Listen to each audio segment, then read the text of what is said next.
சனாதன தர்மம் 2ஆம் பாடம் அதிகாரம் 2 சிரார்த்தம்.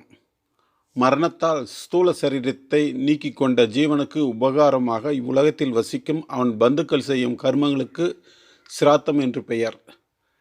பிரத்யக்ஷணமான ஸ்தூல சரீரம் நீங்கிய ஜீவனுக்கு பிரேதன் என்று பெயர். இவ்வவஸ்தையில் அவனுக்கு செய்யப்படும் சிராத்த கர்மங்கள் பிரேத கிரியை எனப்படும். பிரத்ய சரீரமாகிய அன்னமய கோஷமானது மரணத்துக்கு பின் அதன் அணுக்கள் கூடிய சீக்கிரத்தில் சிதறுண்டு கலைந்துவிடும் வண்ணம் தகன பூமிக்கு கொண்டு போகப்படுகிறது. தகனத்துக்கு பிறகு 3ஆம் நாள் சாம்பலை திரட்டி ஓடும் ஜலத்தில் விசேஷமாக ஒரு புண்ணிய நதியில் கரைக்கிறார்கள். அன்னமய கோஷம் அழிந்தவுடன் பிராணமய கோஷம் அதி சீக்கிரத்தில் அழிந்து விடுகிறது. தகன சமயத்தில் பிரயோகிக்கப்படும் சில மந்திரங்கள் இவ்விதம் பிராணமய கோஷத்தின் நாசத்தை துரிதப்படுத்தி விடுவதற்கு உதவுகின்றன. இறந்த சரீரத்தை அழிப்பதற்குள்ள வழிகளில் தகனமே சிரேஷ்டமானது.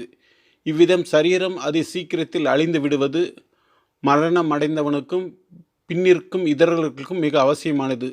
சரீரம் அழியாது கிடக்கும் வரை பிராணமய கோஷம் அதனிடத்தில் உள்ள தேஜோதாரையின் கவர்ச்சியால் அதை விட்டப்பார் செல்லாது. சமீபத்தில் தங்கி நின்றலாதலால் ஜீவனுக்கு பூலோகத்தோடு கூடிய பந்தம் நீங்காது.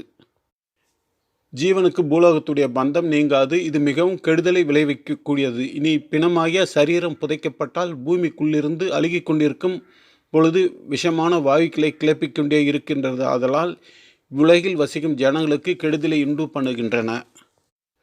தகனத்திற்கு பின் செய்யப்படும் சிராத்த கிரியைகள் சிறிது பாகம் இக்கர்மங்களில் உபயோகப்படும் சில திரவியங்களில் தேஜஸ் சக்தியாலும் சிறிது பாகம் இப்போதும் பிரயோகிக்கப்படும் மந்திரங்களின் சலனங்களாலுமே மனோமய கோஷத்தின் ஒருவித நூதன புனர் நிர்மாணத்தில் உதவி பெறுகின்றன.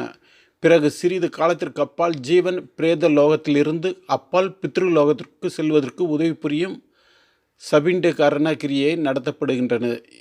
இப்பொழுது ஜீவன் போர்லோகத்தில் உயர்ந்த விபாகங்களில் வசிக்கும் நமது முன்னோராகிய பிதிர்களில் ஒருவனாகிறான். பூலோகத்தில் 1 போர்லோகத்தில் 6 ஆக 7 சந்ததிகள் வரை ஜீவர்கள் பரஸ்பரம் உபகாராதி சாதக பாதகங்களை செய்து கொள்ளலாம். இவற்றுக்கு அப்பால் ஜீவனுக்கு சொர்லோகம் சேர்ந்த பின் சிரார்த்த கிரியைகளால் உபகாரம் தேவையில்லை. பிரமாணங்கள். பிதற்களை உத்தேசித்து பாத்திரர்களான பிராமணர்களுக்கு தக்க சமயங்களிலும் ஸ்தலங்களிலும் விதி பிரகாரம் சிரத்தையோடு அளிக்கப்படுவது ஸ்திராத்தம் எனப்படும். நாள்தோறும் அன்னம் முதலியவைகளாலும் ஜலத்தாலும் அல்லது களி கிழங்கு ஜலத்தாலாவது பிதர்களுக்கு திருப்தியை செய்வித்து சிராத்தம் செய்தல் வேண்டும். மரணத்துக்கு பின் பாபிகளான ஜீவர்களுக்கு நரக தண்டனை அனுபவிக்கும் பொருட்டு 5 பூதங்களிலுமே வேறு ஒரு ஸ்திரமான சரீரம் உண்டாக்கப்படுகிறது. சூக்குமமான சரீரம் உண்டாக்கப்படுகிறது. அந்த சரீரத்தில் யமனுடைய தண்டனைகளை ஜீவன் அனுபவித்த பின் சரீரத்தின் பாகங்கள் முறையே அந்தந்த பஞ்சபூதங்களில் அடங்கிவிடுகின்றன. ஜீவன் அதர்மம் சொல்பமும் தர்மம் அதிகமாகவும் செய்தவனாகில் இப்பஞ்சபூதங்களாகிய மற்றொரு சரீரத்தில் ஸ்வர்க்கம் அடைந்து சுகம் அனுபவிக்கிறான்.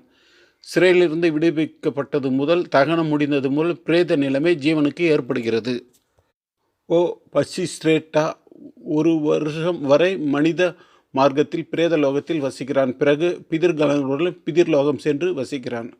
16 சிராத்தங்களை கொடுப்பதால் அவன் பிதிர்லோகத்தில் பிதர்களுடன் ஆனந்தத்தை அனுபவிக்கிறான். ஆதலால் தந்தைக்கு புத்திரன் எப்போதும் சபண்டி கரணக்கிரியைகளை செய்து வரல் வேண்டும்.